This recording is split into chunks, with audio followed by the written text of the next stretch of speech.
Жүгөрінің арамчөп дәрісін қайсы мезгілде шашсақ ең дұрыс болады деген сұрауды бізде көптеген тиктоктағы оқырмандарымыз сұрап жатыр. Соған байланысты өздеріңізге бүгін айта кетейік.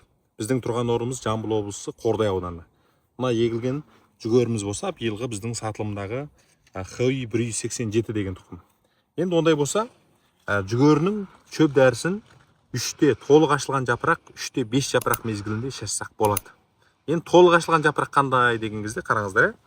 Әдетте қайтып санаймыз деген толық ашылған жапырақ санаймыз. Қараңыздар, 1, 2, 3, 4, 5, 6.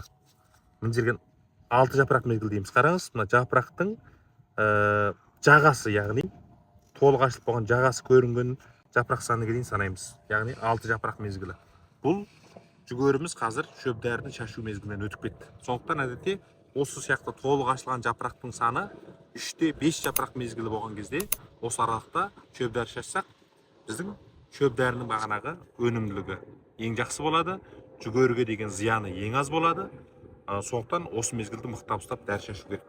Одан кейін дәрі шашудың алдында шашқаннан кейін 3-те 6 сағаттың ішінде жаңбыр жаумау керек. Бұл біздің дәріге ықпал етуі мүмкін, жүгөрімізге дәрінің зияны күшейіп кетуі мүмкін. Одан кейін ыстық мезгіл емес, таңертең, кешкі салқын мезгілдерді талдап дәрі шашсақ жақсы болады.